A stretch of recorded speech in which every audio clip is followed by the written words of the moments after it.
أعوذ بالله من الشيطان الرجيم بسم الله الرحمن الرحيم ولقد نصركم الله ببدر وأنتم أذلة فاتقوا الله لعلكم تشكرون إذ تقول للمؤمنين ألن يكفيكم أن يمدكم ربكم بثلاثة آلاف من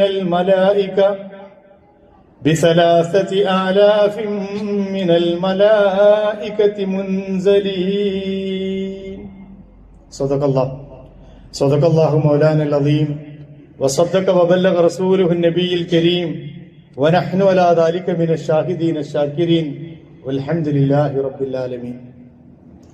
സത്യവിശ്വാസികളായ സഹോദരന്മാരെ സഹോദരിമാരെ, അല്ലാഹു സുബ്ഹാനഹു വ തആല മനുഷ്യ ജീവിതത്തിൽ നൽകിക്കൊണ്ടിരിക്കുന്ന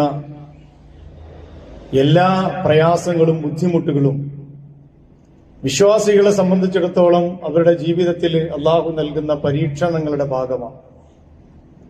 ആ പരീക്ഷണങ്ങൾക്ക് ഓരോന്നും റബ്ബ് തീരുമാനിക്കുന്ന ലക്ഷ്യം ഉണ്ട്. ആ ലക്ഷ്യത്തിന് ഉതകുന്ന രീതിയിൽ വിശ്വാസികൾ അതിനെ കൈകാര്യം ചെയ്യുകയും നടന്നുകൊണ്ടിരിക്കുന്ന കാര്യങ്ങളെ ഇസ്ലാമികമായ കണ്ണിലൂടെ നോക്കിക്കണ്ട് കൂടുതൽ അള്ളാഹുവിലേക്ക് അടുക്കുകയും ഈമാൻ ഹൃദയത്തിൽ ഊട്ടിയുറപ്പിക്കുകയും ചെയ്യുന്നവരാണ് യഥാർത്ഥ വിശ്വാസി. അത്തരം വിശ്വാസികളിൽ ഉൾപ്പെടണമെന്ന് ആദ്യമേ എന്നെയും പിന്നീട് നിങ്ങളിൽ ഓരോരുത്തരെയും ഞാൻ വസിയ്യത്ത് ചെയ്യുന്നു. അള്ളാഹു അതിനുള്ള തൗഫീഖ് നൽകി നമ്മെ അനുഗ്രഹിക്കുമാറാകട്ടെ. പരിശുദ്ധ റമളാൻ അതിന്റെ പാതി യൗവനം പിന്നിട്ടു. ഇനി നന്ന കവിഞ്ഞാൽ 14-15 ദിവസങ്ങൾ മാത്രമാണ് നമുക്കുണ്ടാവുക. കടന്നുപോയ ദിവസങ്ങളെ വിലയിരുത്തുന്നവരാണ് വിശ്വാസികൾ. എങ്ങനെയാണ് എന്റെ രാവും പകലും റമദാനിൽ കടന്നുപോയത്? കേവലം നോമ്പനുഷ്ഠിക്കലും നിർബന്ധമായ ജമാഅത്ത് നമസ്കാരങ്ങൾ നിർവഹിക്കലും മാത്രമായിരുന്നോ എന്റെ പണി?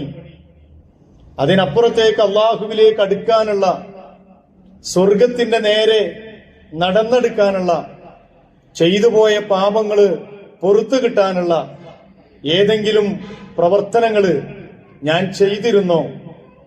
ഇല്ലെങ്കിൽ ഇനി എന്റെ ദിവസങ്ങളെ എങ്ങനെയാണ് ഞാൻ ഉപയോഗപ്പെടുത്തേണ്ടത് എന്നൊക്കെ ആലോചിക്കാൻ ഇനിയും അവസരം വൈകിയിട്ടില്ല, സമയം വൈകിയിട്ടില്ല എന്ന് തന്നെയാണ് നമ്മൾ മനസ്സിലാക്കുന്നത്. മുസ്ലിം ലോകം അങ്ങേയറ്റം പ്രയാസത്തിലൂടെയും പ്രതിസന്ധിയിലൂടെയും കടന്നുപോയിക്കൊണ്ടിരിക്കുകയാണ്. ഇത് പുതുതായി ഉണ്ടായ ഒരു സംഭവ വികാസത്തിന്റെ അടിസ്ഥാനത്തിൽ മാത്രമല്ല, കഴിഞ്ഞ കുറെ കാലങ്ങളായി നമ്മൾ അങ്ങനെയാണ്. അള്ളാഹുവിന്റെ തീരുമാനപ്രകാരം പരീക്ഷണങ്ങളുടെയും പ്രയാസങ്ങളുടെയും ഒക്കെ തള്ളിക്കയറ്റങ്ങളും വേലിയേറ്റങ്ങൾക്കും ഒക്കെ ഇടയിലൂടെയാണ് ലോകത്ത് ഉമ്മത്ത് മുസ്ലിമ ജീവിച്ചുകൊണ്ടിരിക്കുന്നത്. അതിന്റെ ഏറ്റവും അവസാനത്തെ പതിപ്പ് എന്ന് മാത്രമേ കഴിഞ്ഞ ഏതാനും ദിവസങ്ങളായി നമ്മൾ കണ്ടും കേട്ടും കൊണ്ടിരിക്കുന്ന ഇസ്ലാമിന്റെ ശത്രുക്കള് അള്ളാഹുവിന്റെ ദീനിന്റെ ശബ്ദം ഇല്ലാതാക്കാൻ വേണ്ടി ശ്രമിച്ചുകൊണ്ടിരിക്കുന്ന അത്യന്തം വേദനാജനകമായ സംഗതികൾ. കഴിഞ്ഞ റമളാനിൽ നമ്മൾ ഇതുപോലെ സംസാരിക്കുമ്പോൾ ഫലസ്തീൻ എന്ന് പറയുന്ന ഒരു പ്രദേശം ഇவ்விധം പരീക്ഷണത്തിന്റെ തീച്ചൂളയിലൂടെ കടന്നു പോവുകയായിരുന്നുവെങ്കിൽ ഇന്ന് ഫലസ്തീനിനോടൊപ്പം ഇറാൻ അടക്കമുള്ള പ്രദേശങ്ങൾ അത്തരം പരീക്ഷണങ്ങൾക്ക് വിധേയമായി കൊണ്ടിരിക്കുകയാണ്. ഇത് ഖുർആൻ നൽകിയ മുന്നറിയിപ്പ് തന്നെയാണ്. വലനബുലുവന്നകും മിനൽ ഖൗഫി വൽ ജൂഇ വനഖ്സിൻ മിനൽ അംവാലി വൽ അൻഫുസി വസ്സമറാത്ത് വബശ്ശിരിസ് സ്വാബിരീൻ. ഈ പരീക്ഷണം എന്നതും പ്രതിസന്ധി എന്നതും വിശ്വാസികൾക്ക് പുതുമയുള്ള ഒരു സംഗതിയല്ല. പ്രത്യേകിച്ചും ബദർ അനുസ്മരിപ്പിക്കപ്പെട്ടുകൊണ്ടിരിക്കുന്ന ഈ സന്ദർഭത്തിൽ പേടിയും വിശപ്പും സമ്പത്തും ശരീരവും ആത്മാവുകളും വൃക്ഷലതാദികളും പഴവർഗ്ഗങ്ങളും ഒക്കെ കുറവ് വരുത്തി പരീക്ഷണങ്ങൾ അല്ലാഹു തുടർന്നു കൊണ്ടിരിക്കുമെന്ന് പരിശുദ്ധ ഖുർആൻ നമ്മെ പഠിപ്പിച്ചതാണ്. വബശ്ശിരി സ്വാബിരീൻ, അത്തരം പരീക്ഷണങ്ങളെ കരുത്തോടുകൂടി അതിജയിക്കുന്ന സമൂഹത്തിന് സന്തോഷ വാർത്ത അറിയിക്കണം എന്ന് പ്രവാചകൻ തിരുമേനി സ്വല്ലല്ലാഹു അലൈഹി വസല്ലമയോട് അള്ളാഹു ആവശ്യപ്പെടുകയും ചെയ്യുന്നു. റമളാൻ എന്ന് പറയുന്നത് വിജയത്തിന്റെ കൂടി മാസമാണ്. രണ്ടു തരം വിജയങ്ങൾ യഥാർത്ഥത്തിൽ ഈ മാസത്തിൽ നമുക്കുണ്ട്. ഇസ്ലാമിക ചരിത്രം പരിശോധിച്ചാൽ അത് വളരെ വ്യക്തമാണ്. അതിലൊന്ന്, ശരീരത്തിന്റെ ഇച്ഛയുടെയും ആഗ്രഹങ്ങളുടെയും മേൽ അള്ളാഹുവിന്റെ ആധിപത്യം, അല്ലെങ്കിൽ അള്ളാഹുവിന്റെ ഈ മാസത്തില് ദേഹേച്ഛയ്ക്ക് മേൽ നാം നേടുന്ന ആധിപത്യമാണ്. അതാണ് റമളാനിന്റെ ദിനരാത്രങ്ങളിലൂടെ നമ്മളിപ്പോ നേടിക്കൊണ്ടിരിക്കുന്നത്.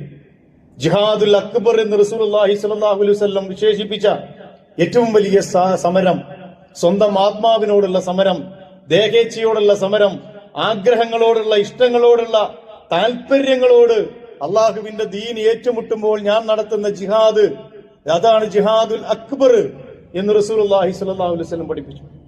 അതിൽ വിജയം നേടുന്ന മാസമാണ്. അവർക്ക് വേണ്ടിയാണ് റയ്യാൻ, അവർക്ക് വേണ്ടിയാണ് സ്വർഗം തുറന്നു വെച്ചത്. റസൂലുള്ളാഹി സ്വല്ലല്ലാഹു അലൈഹി വസല്ലം പഠിപ്പിച്ചത് അങ്ങനെയാണ്. രണ്ടാമത്തത്, മാനസികമായ അല്ലെങ്കിൽ ദേഹേച്ഛയുടെ വിജയം മാത്രമല്ല, ശാരീരികമായ ശക്തി കൂടി, അല്ലെങ്കിൽ ഭൗതികമായ ശക്തി കൂടി മുസ്ലിം സമൂഹത്തിന് നൽകിയ മാസം കൂടിയാണ് പരിശുദ്ധ റമളാൻ. കമ്മിൻ ഫിഅത്തിൻ ഖലീലത്തിൻ വലബത്തി ഫിഅത്തൻ കസീറ ബിഇദ്നില്ലാഹ്. എത്രയെത്ര ചെറു സംഘങ്ങളാണ് അള്ളാഹുവിന്റെ അനുവാദത്തോടു കൂടി വലിയ വലിയ സംഘങ്ങളെ കീഴ്മേൽ മറിച്ച് ചരിത്രത്തിൽ ഉജ്ജ്വലമായ വിജയങ്ങൾ നേടിയത്. വല്ലാഹു മഅസ്സാബിരീൻ, അള്ളാഹു ഇതെല്ലാം സഹിച്ചു മുന്നോട്ട് പോകുന്ന ജനതയുടെ കൂടെയാണ്, വിശ്വാസികളുടെ കൂടെയാണ് എന്ന് ഖുർആൻ പഠിപ്പിക്കും. അതിലൊന്നാണ് ബദർ. ബദർ മാത്രമല്ല റമളാനിലെ വിജയങ്ങളുടെ കൂട്ടത്തിൽ അടയാളപ്പെടുത്തപ്പെട്ടിട്ടുള്ളത്. മക്കം ഫത്ഹ് അതിലൊന്നാണ്. സഅദ് ബിൻ അബി വഖാസിന്റെ നേതൃത്വത്തിൽ ഖാദിസിയ്യ യുദ്ധത്തിൽ മുസ്ലിങ്ങൾ വിജയശ്രീലാളിതരായത് റമളാനിലാണ്. താരിഖ് ബിൻ സിയാദിന്റെ നേതൃത്വത്തിൽ സ്പെയിൻ ഇസ്ലാമിക സംവിധാനത്തിലേക്ക് കടന്നു വന്നത് റമളാനിലാണ്. ഇസ്ലാമിക ചരിത്രത്തിൽ പ്രവാചകൻ തിരുമേനി സല്ലല്ലാഹു അലൈഹി വസല്ലമയുടെ കാലത്തിന് ശേഷവും ആ കാലഘട്ടത്തിലും ഒരുപാട് വിജയങ്ങൾ ഈ റമളാനിൽ ഉണ്ടായിട്ടുണ്ട്. പ്രവാചകൻ തിരുമേനി സല്ലല്ലാഹു അലൈഹി വസല്ലമയുടെ കാലഘട്ടത്തിൽ മാത്രമല്ല, മുൻകഴിഞ്ഞു പോയ പ്രവാചകന്മാരുടെ കാലഘട്ടങ്ങളിലും നിർണായകമായ നേട്ടങ്ങളും സംവിധാന വിജയങ്ങളും ഒക്കെ ഉണ്ടായത് റമളാനിലാണ് എന്ന് ചരിത്രം പൗരാണികരായ പ്രമുഖരായ മുഫസ്സിറുകൾ രേഖപ്പെടുത്തി വെക്കുന്നുണ്ട്. അതിലൊന്ന് ബദറാണ്. എല്ലാ കാലത്തും വിശ്വാസികളുടെ പാഠപുസ്തകമാണ് ബദർ. ബദർ നമ്മൾ വായിച്ചു തീരുന്നില്ല, പഠിച്ചു തീരുന്നില്ല. കഴിഞ്ഞ വർഷം പഠിച്ചത് വേറെ ഒരു ആംഗിളിലായിരുന്നെങ്കിൽ ഈ വർഷം നമ്മൾ ബദറിനെ പഠിക്കുന്നത് വേറെ ഒരു കോണിലാണ്. ബദർ ഇങ്ങനെ തുടർന്നുകൊണ്ടേയിരിക്കുകയാണ്. വിശ്വാസികൾക്ക് മുമ്പിൽ പുതിയ പുതിയ പാഠപുസ്തകങ്ങൾ രചിച്ചുകൊണ്ട് ഓരോ കാലഘട്ടത്തിലെയും വിശ്വാസി സമൂഹത്തിന് ബദർ പാഠമാവുകയാണ്. ഖദ് കാന ലക്കും ആയത്തും ഫീ ഫിഅത്തൈൻ, നിങ്ങൾക്ക് വല്ലാത്ത ദൃഷ്ടാന്തമുണ്ട് ആ ബദർ രണാങ്കണത്തിൽ അണിചേർന്ന രണ്ട് വിഭാഗങ്ങളിൽ. ഇൽതഖത ഫിഅത്തുൻ തുഖാതിലു ഫീ സബീലില്ലാഹ്, അവർ പരസ്പരം ഏറ്റുമുട്ടി. അതിൽ ഒരു വിഭാഗം അള്ളാഹുവിന്റെ മാർഗത്തിൽ അണിചേർന്ന ഒരു വിഭാഗമായിരുന്നു. വഉഖറ കാഫിറത്തുൻ, രണ്ടാമത്തെ വിഭാഗം നിഷേധികളായ ആൾക്കൂട്ടമായിരുന്നു. യറൗനഹും മിസ്ലൈഹിം റഅയൽ ഐൻ, കണ്ണിന് ഇരട്ടിയായിട്ട് അവർക്ക് ഇവരെ തോന്നിച്ചു. വല്ലാഹു യുഅയ്യിദു ബിനസ്രിഹി, അള്ളാഹു അവന്റെ സഹായം കൊണ്ട് വിശ്വാസികളെ ശക്തിപ്പെടുത്തുന്നു. മൻ യശാഅ, അവൻ ഉദ്ദേശിക്കുന്നവരെ. ഇന്ന ഫീ ദാലിക ലഇബ്റതൻ ലിഉലിൽ അബ്സാർ, കണ്ണ് തുറന്ന് കാണുന്ന ആളുകൾക്ക്, ഉൾക്കാഴ്ചയുള്ള ആളുകൾക്ക് ഈ ബദർ രണാങ്കണത്തിൽ അള്ളാഹു വലിയ പാഠം പകുത്ത് നൽകിയിട്ടുണ്ട്, വെച്ചിട്ടുണ്ട് എന്ന് പരിശുദ്ധ ഖുർആൻ സൂറത്ത് ആൽ ഇമ്രാനിലൂടെ നമ്മളെ പഠിപ്പിക്കുന്നു. കാരണം എന്തെന്നാൽ ബദർ എന്തുകൊണ്ട് സംഭവിച്ചോ ആ ബദറിന്റെ കാരണങ്ങൾ ചരിത്രത്തിലൂടെ സഞ്ചരിച്ചുകൊണ്ടേയിരിക്കും. ബദർ എന്തിനു വേണ്ടിയാണോ സംഭവിച്ചത് ആ കാരണങ്ങൾ എല്ലാ കാലഘട്ടത്തിലും മുസ്ലിം സമൂഹത്തിൽ നിലനിൽക്കും. ആ കാരണങ്ങൾ നിലനിൽക്കുന്ന കാലത്തോളം ബദറുകൾ ആവർത്തിക്കപ്പെട്ടുകൊണ്ടിരിക്കും. ബദർ സമാനമായ അള്ളാഹുവിന്റെ വിശ്വാസികളും അവിശ്വാസികളും തമ്മിലുള്ള ഈ സംഘട്ടനങ്ങൾ ചരിത്രത്തിന്റെ ഭാഗമായിരിക്കും എന്ന് അള്ളാഹു സുബ്ഹാനഹു വ തആല തന്നെ പഠിപ്പിക്കുകയാണ്. ലോകത്ത് വിപ്ലവങ്ങളും യുദ്ധങ്ങളും ഒക്കെ ഒരുപാട് കടന്നുപോയിട്ടുണ്ട്. ലക്ഷക്കണക്കിന് മില്യൺ കണക്കിന് ആളുകളെ കൊന്ന, ഏതാണ്ട് 10 ലക്ഷത്തോളം ആളുകളെ കൊന്ന ഒന്നാം ലോക മഹായുദ്ധവും 80 ലക്ഷത്തോളം ആളുകളെ കൊന്ന രണ്ടാം ലോക മഹായുദ്ധവും പഠിച്ചവരാ നമ്മൾ. അങ്ങനെ വലിയ വലിയ വിപ്ലവങ്ങളും സായുധമായ സമരങ്ങളും ഒക്കെ നടന്ന ഒരു ഭൂമിയില് ബദർ എങ്ങനെയാണ് പ്രത്യേകമാകുന്നത്? ബദർ എന്ന് പറയുന്നത് വലിയ ഒരു സായുധ സമരമല്ല, ഏതാണ്ട് ഒരൊറ്റ ദിവസം മാത്രം, ഒരു പകലിന്റെ ഏതാനും മണിക്കൂറുകളിൽ മാത്രമാണ് ബദർ നടന്നത്. റമദാൻ 16 രാത്രിയിലെ ഒരു ആസൂത്രണവും 17 പകലിലെ ഏതാനും മണിക്കൂറുകളിലുള്ള ഒരു യുദ്ധവും മാത്രമാണ് ബദർ എന്ന് പറയാവുന്നത്. പക്ഷേ ഖുർആൻ അതിനെ സൂചിപ്പിക്കുന്നത് ഇൻ കുന്തും ആമൻതും ബില്ലാഹ്, നിങ്ങൾ അല്ലാഹുവിൽ വിശ്വസിക്കുന്നവരാണെങ്കിൽ വമാ അൻസൽനാ അലാ അബ്ദിനാ യൗമൽ ഫുർഖാൻ, സത്യാസത്യ വിവേചനത്തിന്റെ ദിവസം നമ്മുടെ അടിമയുടെ മേൽ നാം ഇറക്കിയതിനെയും നിങ്ങൾ വിശ്വസിക്കുന്നവരാണെങ്കിൽ യൗമൽ തഖൽ ജംആൻ, രണ്ട് സംഘങ്ങൾ ഏറ്റുമുട്ടിയ സന്ദർഭം, വല്ലാഹു അലാ കുല്ലി ഷൈഇൻ ഖദീർ, അല്ലാഹു എല്ലാത്തിനും കഴിവുള്ളവനാണ്. യൗമുൽ ഫുർഖാൻ എന്നാണ് പരിശുദ്ധ ഖുർആൻ ആ ദിവസത്തെ അടയാളപ്പെടുത്തുന്നത്. കാരണം അതിന് സത്യവും അസത്യവും തമ്മിൽ വേർതിരിക്കുന്ന ചരിത്രത്തിന്റെ ഒരു ഇടനാഴി സൃഷ്ടിച്ചുവിടാൻ മാത്രം കെൽപ്പുള്ള ഒരു മഹാസംവിധാനത്തിന്റെ, ഒരു സംഘടനത്തിന്റെ പേരായിരുന്നു ബദർ എന്നാണ് ഖുർആൻ നമ്മളെ പഠിപ്പിക്കുന്നത്. ഖുർആൻ പഠിപ്പിക്കുന്ന ബദറിന് ചില ചരിത്രപരമായ പശ്ചാത്തലമുണ്ട്. ആ ചരിത്രപരമായ പശ്ചാത്തലം പരിശോധിച്ചു വരുമ്പോ ഇന്നും നടന്നുകൊണ്ടിരിക്കുന്ന ഇസ്ലാമിക സമൂഹത്തിന് നേരെ നടന്നുകൊണ്ടിരിക്കുന്ന കയ്യേറ്റങ്ങളെ, അധിനിവേശങ്ങളെ, സായുധമായ വെട്ടിനിരത്തലുകളെ നമുക്കത് വെച്ച് മനസ്സിലാക്കാൻ കഴിയും. റസൂലുള്ളാഹി സ്വല്ലല്ലാഹു അലൈഹി വസല്ലം മക്കയിൽ നിന്ന് മദീനയിലേക്ക് ഹിജ്റ പോകുന്ന ഒരു ഘട്ടമുണ്ട്. ഒരു നിലക്കും മക്കയിൽ പിടിച്ചു നിൽക്കാൻ കഴിയാതെ വരുന്ന അങ്ങേയറ്റം കടുത്ത പരീക്ഷണങ്ങൾ, ഇസ്ലാമിക സമൂഹത്തിന്റെ അസ്തിത്വം തന്നെ ചോദ്യം ചെയ്യപ്പെടുന്ന അതികഠിനമായ പരീക്ഷണങ്ങൾക്ക് നടുവിലാണ് അള്ളാഹുവിന്റെ തീരുമാനപ്രകാരം മക്കയിൽ നിന്ന് ഏറെ പ്ലാനോടുകൂടി വർഷങ്ങളെടുത്ത ആസൂത്രണത്തിന് ശേഷം മദീനയിലേക്ക് അള്ളാഹുവിന്റെ പ്രവാചകൻ ഹിജ്റ പോകുന്നത്. പിന്നീട് മദീനയിൽ സംഭവിക്കുന്നത് വല്ലാത്ത മാറ്റമാണ്, ഒരു അത്ഭുതമാണ്. മദീന ആസ്ഥാനമായി കൊണ്ട് ഇസ്ലാമിക രാഷ്ട്രം രൂപവൽക്കരിക്കപ്പെടുന്നു. ആ ഇസ്ലാമിക രാഷ്ട്രം ചുറ്റുപാടുമുള്ള ഗോത്രങ്ങളെയും വർഗങ്ങളെയും ഒക്കെ അത്ഭുതപ്പെടുത്തുമാറ് ദിനം പ്രതി അതിന്റെ യശസ്സും കീർത്തിയും ഒക്കെ വർദ്ധിച്ചുകൊണ്ടിരിക്കുകയാണ്. അന്ന് വരെ സമൂഹത്തിൽ കാണാത്ത വിധത്തിലുള്ള നീതിയും സത്യവും ഒക്കെ പുലരുന്ന ഒരു ചെറിയ ഭൂമിക, ഒരു തുണ്ട് ഭൂമിയുടെ ഒരറ്റത്ത് സൃഷ്ടിക്കപ്പെട്ടിരിക്കുന്നു എന്നത് അലോസരപ്പെടുത്തിയിരുന്ന ഒരു വിഭാഗം ആളുകളുണ്ടായിരുന്നു. അല്ല, ഒരുപാട് വിഭാഗം ആളുകളുണ്ടായിരുന്നു. മദീനയിൽ ഇങ്ങനെ ഇസ്ലാമിക രാഷ്ട്രം അള്ളാഹിന്റെ റസൂലിന്റെ കീഴിൽ വളർന്നു വരുന്നു. അവിടെ തമ്മിലടിച്ചിരുന്ന ഔസും ഖസ്റജും ഒക്കെ പരസ്പരം അങ്ങോട്ട് ചേരുകയും അവര് പരസ്പര സഹോദരങ്ങളായി ജീവിക്കാൻ തുടങ്ങുകയും ചെയ്യുന്നു. മാത്രമല്ല, സാമൂഹികമായ മാറ്റം, ഈ സാമൂഹികമായ മാറ്റവും ഇസ്ലാമികമായി നവോത്ഥാന സംരംഭങ്ങളെയും മക്കയിലെ മുശ്രിക്കുകളും ജൂതന്മാരുമൊക്കെ വല്ലാത്ത അസഹിഷ്ണുതയോടുകൂടിയാണ് കണ്ടത്. കാരണം അവരൊക്കെ വിചാരിച്ചത് മദീനയിലേക്ക് പോയാൽ ഇതങ്ങ് ഇല്ലാതാകും, അല്ലെങ്കിൽ ആ പോക്കോടുകൂടി അവസാനിച്ചു കൊള്ളുമെന്നാണ്. പക്ഷേ മദീന വല്ലാത്ത അത്ഭുത ഭൂമിയായി അള്ളാഹുവിന്റെ പ്രവാചകന്റെ പട്ടണം മാറുന്നതാണ് പിന്നീട് അവർ കണ്ടത്. മാത്രമല്ല, ഈ വിശ്വാസപരമായ കാരണത്തോടൊപ്പം തന്നെ വാണിജ്യപരമായ ഒരു കാരണം കൂടിയുണ്ട്. മദീന എന്ന് പറയുന്നത് യമനിൽ നിന്ന് ഷാമിലേക്ക് ചെങ്കടൽ തീരത്തുകൂടി കടന്നു പോകാവുന്ന അന്നത്തെ ഏറ്റവും നല്ല വാണിജ്യ പാതയാണ്. ഇന്നത്തെ കാലഘട്ടത്തിലും അതേ രണ്ട് സംഗതികൾ തന്നെ നിലനിൽക്കുന്നു നമ്മൾ മനസ്സിലാക്കണം. ഒരു ഭാഗത്ത് വിശ്വാസത്തിന്റെ അടിസ്ഥാനത്തിലാണ് ഇസ്ലാമിനെതിരെ ഈ ആളുകൾ മുഴുവൻ ചാടിപ്പുറപ്പെടുന്നെങ്കിൽ, രണ്ടാമത്തത് വാണിജ്യപരമായ താല്പര്യമാണ്. ലോകത്തുടനീളമുള്ള മുസ്ലിം രാഷ്ട്രങ്ങളെയും മുസ്ലിം സമൂഹങ്ങളെയും തങ്ങളുടെ കാൽക്കീഴിലേക്ക്, തങ്ങളുടെ മുഖങ്ങളിലേക്ക് കൊണ്ടുവരണമെന്ന് ഈ ആളുകൾ ആഗ്രഹിക്കുന്നതിന്റെ കാരണം വിശ്വാസത്തോടൊപ്പം തന്നെ താല്പര്യങ്ങൾ, വാണിജ്യപരമായ താല്പര്യങ്ങൾ കൂടിയാണ് എന്ന് അന്നും ഇന്നും ഒരുപോലെയാണ് എന്ന് നമുക്ക് മനസ്സിലാക്കാൻ കഴിയും. അതുകൊണ്ട് അതിനെതിരെയുള്ള ഒരു സംഘടനം, അതിനെതിരെയുള്ള ഒരു ചെറുത്തുനിൽപ്പ്, മദീന എന്ന് പറയുന്നത് അള്ളാഹുവിന്റെ പ്രവാചകന് ഇസ്ലാമിക സമൂഹത്തിന്റെ നാഗരികമായ വളർച്ചയ്ക്ക് വേണ്ടി സമാധാനപൂർണമായ ഒരു ഭൂമിക ഉണ്ടാകേണ്ടതുണ്ട്. അതിനുവേണ്ടിയുള്ള ഒരു രംഗം, ഒരു അന്തരീക്ഷം ഉണ്ടാക്കിയെടുക്കേണ്ടതുണ്ട്. അള്ളാഹുവിന്റെ പ്രവാചകൻ ഹിജ്റയുടെ 2-ാം വർഷം റമദാൻ 16-നാണ് ഈ സംഗതി നടക്കുന്നത്. ഞാൻ പറഞ്ഞല്ലോ, അത്ര വലിയ ഒരു യുദ്ധമൊന്നുമല്ല. ഇസ്ലാമിന്റെ ഭാഗത്ത് നിന്ന് 14 പേരുകളാണ് ഷഹീദാകുന്നത്. 70ഓളം ആളുകൾ ശത്രുക്കളുടെ ഭാഗത്തു നിന്നും. ആകെ കൂടി 84 ആളുകൾ മരണപ്പെട്ട ഒരു യുദ്ധമാണ് ബദർ എന്ന് പറയുന്നത്. അതിന്റെ ആളുകളുടെ മരണം നോക്കിയാൽ ലോകത്ത് നടന്ന ഒരു യുദ്ധത്തോടും ഒരു പക്ഷേ ബദറിനെ നമുക്ക് ചേർത്ത് വെക്കാൻ കഴിയില്ല. 84 ആളുകൾ മരിക്കുന്ന ഒരു യുദ്ധത്തിന് ഇന്ന് നാട്ടിൽ യുദ്ധം എന്ന് പറയാറില്ല, അതൊരു ചെറിയ കലഹെന്നേ പറയാറുള്ളൂ. ഒരു നാട്ടിൽ നടക്കുന്ന ഒരു കലഹം. പക്ഷെ ഇസ്ലാമിനെ സംബന്ധിച്ചിടത്തോളം ആളുകളെ കൊല്ലുകയും നിരപരാധികളെ വേട്ടയാടുകയും കുട്ടികളെയും സ്ത്രീകളെയും ഒക്കെ അങ്ങേയറ്റം ക്രൂരമായി വധിക്കുകയും ചെയ്യുക എന്നത് ഇസ്ലാമിക ചരിത്രത്തിൽ എവിടെയും നമുക്ക് കാണുക സാധ്യമല്ല. ബദറിൽ ബന്ദികളായി പിടിച്ച ആളുകളോട് പോലും ഇസ്ലാം കാണിച്ച സഹിഷ്ണുതയും അവരോട് കാണിച്ച നേരിന്റെ വഴിയും പഠിക്കുമ്പോൾ നമുക്ക് യഥാർത്ഥത്തിൽ അത് മനസ്സിലാകും. പക്ഷേ യുദ്ധത്തിന്റെ വലിപ്പം കൊണ്ടല്ല അതിന്റെ പ്രാധാന്യം ഖുർആൻ അടയാളപ്പെടുത്തുന്നത്, മറിച്ച് ചരിത്രം വഴിമാറുമായിരുന്നു. ബദറിൽ ഇസ്ലാമിക സമൂഹം പരാജയപ്പെട്ടിരുന്നെങ്കിൽ ലോക നാഗരികതയിൽ ഇസ്ലാമിന്റെ അടയാളപ്പെടുത്തൽ ഉണ്ടാകുമായിരുന്നില്ല.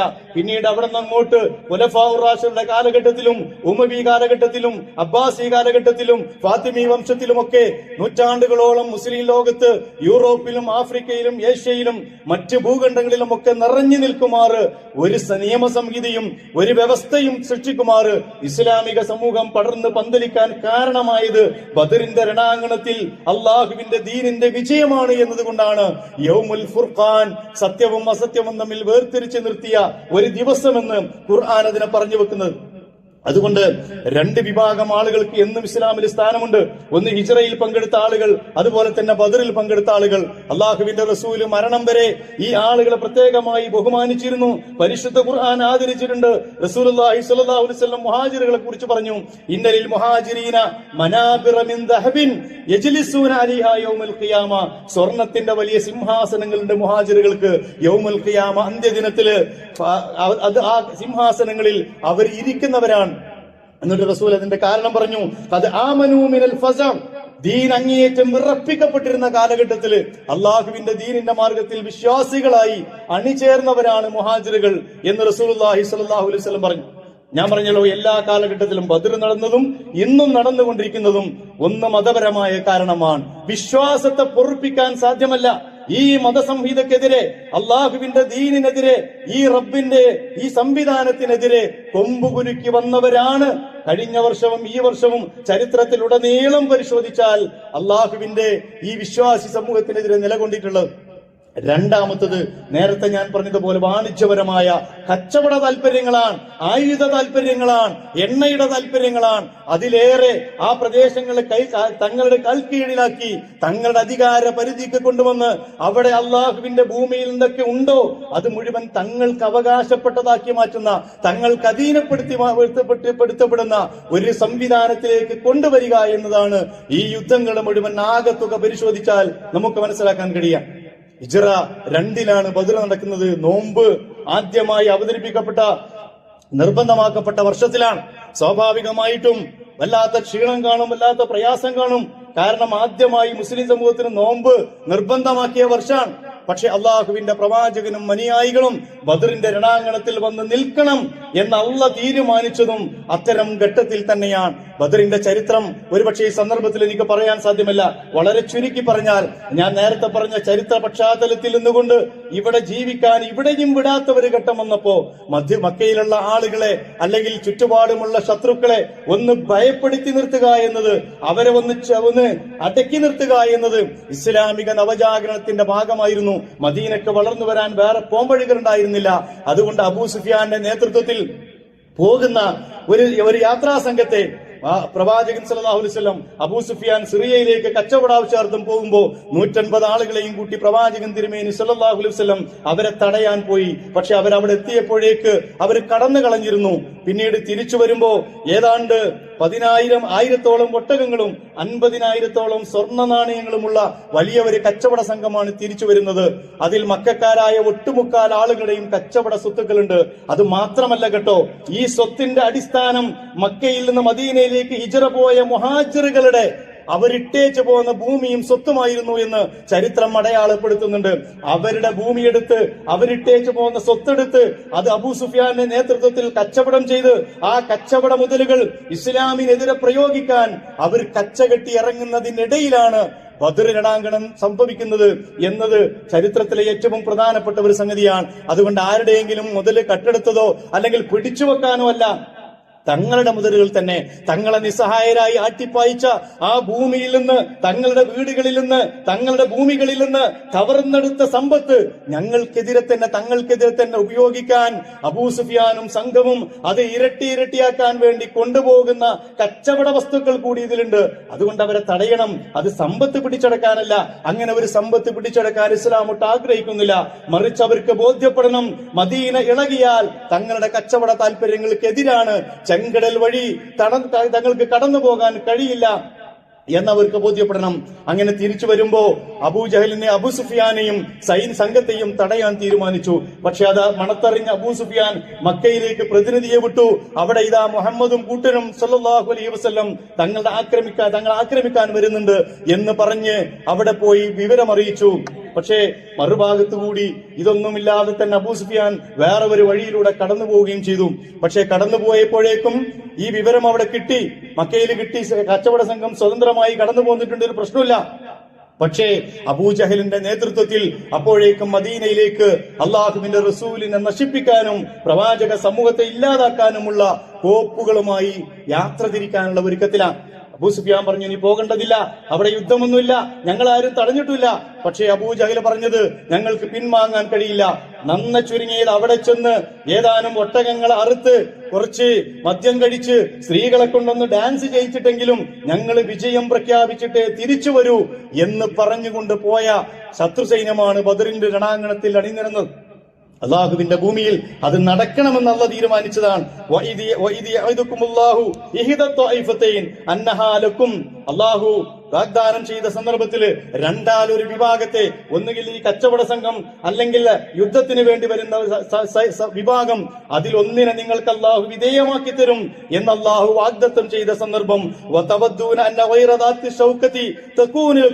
നിങ്ങൾ ആഗ്രഹിച്ചത് അതിൽ പ്രയാസം കുറഞ്ഞ വിഭാഗത്തെ നിങ്ങൾക്ക് കിട്ടണമെന്നാണ്. കച്ചവട സംഘത്തെ തടയാം, മറ്റവരങ്ങോട്ട് പൊയ്ക്കോളല്ലോ എന്ന് നിങ്ങൾ വിചാരിച്ചു. പക്ഷേ അള്ളാഹുവിന്റെ വചനങ്ങളെ സത്യമായി പുലരണമെന്ന് അള്ളാഹു തീരുമാനിച്ചു. സത്യനിഷേധികളുടെ അറുക്കണമെന്നും പടച്ചതും വരാൻ തീരുമാനിച്ചിട്ടുണ്ട്. ലിയുഹിക്കൽ ഹഖ, സത്യത്തിനെ യാഥാർത്ഥ്യപൂർണത്തോടെ ഭൂമിയിൽ സ്ഥാപിക്കുന്നതിന് വേണ്ടി, ബാത്തിലിനെ ഇല്ലാതാക്കി ഭൂമിയിൽ നിന്ന് വേരറിക്കുന്നതിന് വേണ്ടി, വലൗ കരിഹൽ മുജ്രിമൂൻ, കുറ്റവാളികൾ എത്ര തന്നെ വെറുത്താലും ശരി. പിന്നീട് നടന്നത് ചരിത്രമാണ്. 300 ചില്ലാനം ആളുകൾ അള്ളാഹുവിന്റെ പ്രവാചകന്റെ അനുയായികളായി ഒരു ഭാഗത്ത്, 1000-ലേറെ വരുന്ന സൈന്യം മറുഭാഗത്ത്. സാധാരണ രീതിയിൽ ഒരു നിലക്കും വിജയിക്കാൻ സാധ്യതയില്ലാത്ത ഒരു യുദ്ധം അള്ളാഹുവിന്റെ അപാരമായ സഹായത്താൽ, നേരത്തെ ഞാൻ ഓതിക്കേൽപ്പിച്ച സൂറത്ത് ആലിമ്രാനിൽ പറയുന്നത് പോലെ, വലഖദ് നസറക്കുമുല്ലാഹു ബിബദരിൻ, ബദറിൽ അള്ളാഹു നിങ്ങളെ സഹായിച്ചിട്ടുണ്ട്. മറ്റു പല സന്ദർഭങ്ങളിലും നിങ്ങൾ അള്ളാഹു സഹായിച്ചതുപോലെ വലഖദ് നസറക്കുമുല്ലാഹു ബിബദരിൻ അന്തും അതില്ല, നിങ്ങൾ അങ്ങേറ്റം ദുർബലരായിരുന്ന ഘട്ടത്തിൽ. അതുകൊണ്ട് അല്ലാഹുവെ സൂക്ഷിക്കണം. ലഅല്ലക്കും തഷ്കുറൂൻ, നിങ്ങൾ നന്ദിയുള്ളവരായേക്കാം. ഇത് തഖൂലുൽ മുഅ്മിനീന, മുഅ്മിനീകളോട് പ്രവാചകരെ താങ്കൾ പറഞ്ഞ സന്ദർഭം, അലൻ യക്ഫിയക്കും അൻ യുമിദ്ദുക്കും റബ്ബുക്കും ബിസലാസതി ആലാഫിൻ മിനൽ മലായികത്തി മുൻസിലീൻ, നിരനിരയായി ഇറങ്ങുന്ന 3000 മലക്കുകളെ കൊണ്ട് നിങ്ങൾ അല്ലാഹു സഹായിച്ചാൽ പോരെ എന്ന് താങ്കൾ റസൂലേ ആ സമൂഹത്തോട്, വിശ്വാസികളോട് ചോദിക്കുന്ന ചോദ്യം. ബല, അങ്ങനെ അല്ല കേട്ടോ. ഇൻ തസ്ബിറൂ വതത്തഖൂ, നിങ്ങൾ ക്ഷമിച്ചു നിൽക്കുകയും അല്ലാഹനെ പേടിക്കുകയും ചെയ്താൽ, വയഅതൂകും മിൻ ഫൗരിഹിം ഹാദാ, അത് വളരെ പെട്ടെന്ന് തന്നെ വരും. യുംദിദുക്കും റബ്ബുക്കും ബിഖംസതി ആലാഫിൻ മിനൽ മലായികത്തി മുസവ്വിമീൻ, പ്രത്യേകം അടയാളപ്പെടുത്തിയ 5000 മലക്കുകളെ ഇറക്കിയിട്ട് അല്ലാഹു സുബ്ഹാനഹു വ തആല ബദറിന്റെ രണാങ്കണത്തിൽ നിങ്ങളെ സഹായിക്കും എന്ന് പരിശുദ്ധ ഖുർആൻ പറയും. ബദർ എന്ന് പറയുന്നത് സാധാരണ ഒരു സംഗതി വെച്ച് നോക്കിയാൽ നമുക്ക് മനസ്സിലാക്കാൻ കഴിയില്ല. 300 ചില്ലാനം ആളുകൾ, 30 ഒട്ടകങ്ങള്, അവരിൽ ആകെ 4 ആളുകൾക്കോ 5 ആളുകൾക്കോ ഒരു ഒട്ടകം എന്ന രീതിയിലാണുള്ളത്. ആയുധങ്ങളുടെ ദൗർബല്യമല്ലാതുണ്ട്, ഒരു സംവിധാനമില്ല. ഈ സംവിധാനങ്ങളൊന്നും ഇല്ലാത്ത ഒരു വിഭാഗം ഒരു ഭാഗത്ത് അണിനിരന്നിരിക്കുന്നു. എല്ലാ സംവിധാനങ്ങളും ഉള്ള മക്കക്കാരുടെ മുഴുവൻ ഒരുപാട് ഗോത്രങ്ങളുടെയും വിഭാഗങ്ങളുടെയും ഒക്കെ പിന്തുണയുള്ള മക്കയിലെ മുശ്രിക്കുകൾ അബൂജഹലിന്റെ നേതൃത്വത്തിൽ മറുഭാഗത്തും അണിനിരന്നിരിക്കുന്നു. നമ്മുടെ ഫലസ്തീൻ യുദ്ധത്തെക്കുറിച്ചൊക്കെ, ഫലസ്തീൻ പോരാട്ടത്തെക്കുറിച്ചൊക്കെ അതിന്റെ തുടക്കത്തിൽ ആളുകൾ പറഞ്ഞതുപോലെ 2 മണിക്കൂർ കൊണ്ട് തീരുമായിരുന്ന ഒരു യുദ്ധം. അങ്ങനെയാണല്ലോ പറഞ്ഞത്. 2 കൊല്ലം പോയത് പിന്നെ കണ്ടതാ, അത് ചരിത്രത്തിന്റെ ഭാഗമാണ്. അതുപോലെ സംവിധാനങ്ങൾ വെച്ച് നോക്കിയാൽ ഏതാനും മണിക്കൂറുകൾക്കുള്ളിൽ തീരുന്ന യുദ്ധം മണിക്കൂറുകൾക്കുള്ളിൽ തീർന്നു. പക്ഷെ അത് മുസ്ലിങ്ങൾ ജയിച്ചു കയറി എന്നതിന്റെ പേരിലാണ്, അല്ലാതെ ശത്രുക്കളെ മുഴുവൻ കൊന്നെടുക്കലായിരുന്നില്ല അവിടെ ഇസ്ലാമിന്റെ തീരുമാനം. അതുകൊണ്ട് ഏതാനും മണിക്കൂറുകൾക്കുള്ളിൽ തന്നെ അത് തീർന്നു. അതുകൊണ്ട് ബദർ, ഞാൻ പറയുന്നത് ഇതിന്റെ ചരിത്രം ഒന്നും പറയുന്നില്ല, ഓരോ സന്ദർഭത്തിലും ആ കാലഘട്ടത്തിലെ സന്ദർഭങ്ങളെ വെച്ചുകൊണ്ട് വായിക്കാൻ കഴിയുമ്പോൾ മാത്രമാണ് ഇബ്രത്ത് നമുക്ക് കിട്ടുന്നത്. അള്ളാഹു നേരത്തെ പറഞ്ഞ ഇന്ന ഫീ ദാലിക ലഇബ്റത്തൻ ലിഉലിൽ അൽബാബ്, ബുദ്ധിയുള്ള ആളുകൾക്ക് അതിലൊക്കെ ചെറിയ ഗുണപാഠങ്ങളുണ്ട്, അല്ല വലിയ ഗുണപാഠങ്ങളുണ്ട് എന്ന് ഖുർആൻ പറയുന്ന ആ ഗുണപാഠം ലഭിക്കുന്നത്. ഞാൻ പറഞ്ഞല്ലോ, കഴിഞ്ഞ വർഷം നമ്മൾ ബദർ പറയുമ്പോ അള്ളാഹുവിന്റെ ഭൂമിയിലെ ഒരു ചെറിയ തുണ്ട്, ഒന്നുമില്ല, ഒന്നും അടയാളപ്പെടുത്താനില്ലാത്ത ഒരു ചെറിയ പ്രദേശം, ആയുധങ്ങളില്ല, ആൾബലമില്ല, വലിയ വലിയ സാമ്രാജ്യത്വ ശക്തികളുടെ പിൻബലമില്ല. ഞാൻ നേരത്തെ പറഞ്ഞു 2 ദിവസം കൊണ്ട് തീരുന്നു പറഞ്ഞ യുദ്ധം 2 വർഷമായിട്ടും തീർന്നില്ല. ഇതെങ്ങനെയാണ് നടന്നത്?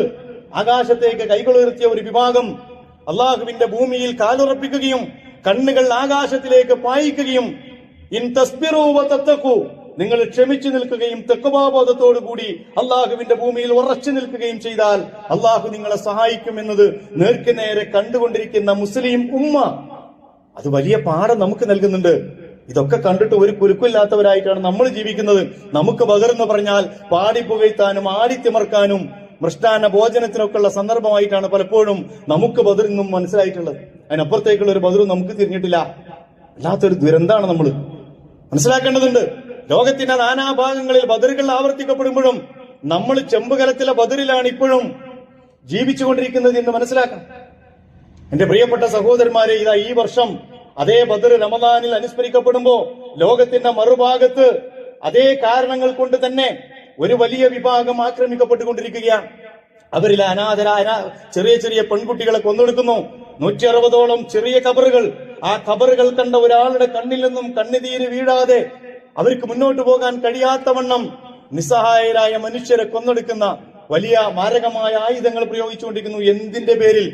എന്തിന്റെ പേരിൽ ഒരു ലോകരാജ്യത്തിനോടും പറയാൻ ഒരു ന്യായവുമില്ല. ഇതിനെ രംഗത്ത് വന്ന അമേരിക്കക്കോ ഇസ്രായേലിനോ എന്തിനാണ് ഇത് ചെയ്യുന്നത് എന്ന് ബോധ്യപ്പെടുന്ന രീതിയിലുള്ള ഒരു ന്യായം പറയാൻ പോലുമില്ല. പക്ഷെ അവർക്ക് കാരണങ്ങളുണ്ട്. നമ്മൾ മനസ്സിലാക്കിയെടുത്താൽ തെറ്റ് അവർക്ക് ന്യായമുണ്ട്. ഞാൻ നേരത്തെ പറഞ്ഞ 2 സംഗതികളും അവർക്ക് വളരെ പ്രധാനപ്പെട്ടതാണ് എന്ന് നമ്മൾ മനസ്സിലാക്കേണ്ടതുണ്ട്. അതുകൊണ്ട് തന്നെ യൗമുൽ ഫുർഖാനുകള്, സത്യാസത്യ വിവേചനത്തിന്റെ ദിനങ്ങള് ലോക ചരിത്രത്തിൽ വിശ്വാസി സമൂഹത്തോടൊപ്പം സഞ്ചരിച്ചു കൊണ്ടിരിക്കും എന്നുകൂടി മനസ്സിലാക്കണം. അതുകൊണ്ട് ബദറിൽ ഒരുപാട് ഗുണപാഠങ്ങളുണ്ട്. അതിലേറ്റവും പ്രധാനപ്പെട്ട ഗുണപാഠം ഒന്ന് ഒറ്റ ആവർത്തി പറയേ നിർവാഹുള്ളൂ. അള്ളാഹുവിന്റെ വിശ്വാസം മാറ്റുരക്കാൻ ബദറുകൾ ആവർത്തിക്കപ്പെട്ടുകൊണ്ടിരിക്കും. അള്ളാഹുവിന്റെ ഭൂമിയിൽ വിശ്വാസവും വിശ്വാസമില്ലായ്മയും ഒന്ന് മാറ്റുരച്ചു നോക്കാൻ ഇടക്കിടക്ക് അള്ളാഹു ഇത്തരത്തിലുള്ള സംവിധാനങ്ങൾ കൊണ്ടുവരും, വിശ്വാസികളെ ഓർമ്മപ്പെടുത്തും. ഈ സൂറത്തിൽ ആലിംറാനില് ഈ ആയത്ത് കഴിഞ്ഞാൽ അടുത്ത ആയത്ത് എന്താണെന്നറിയോ?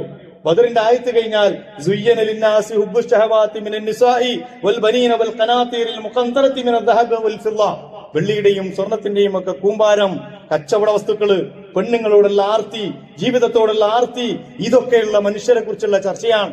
ഇതൊക്കെ ഇങ്ങനെ ദുനിയാവിന്റെ ആളുകളായി മാറുമ്പോ വിശ്വാസത്തിലേക്ക് തിരിച്ചു വരാനുള്ള ചില അടയാളങ്ങൾ പടച്ചതമ്പുരാൻ വെക്കുമെന്ന് മനസ്സിലാക്കണം.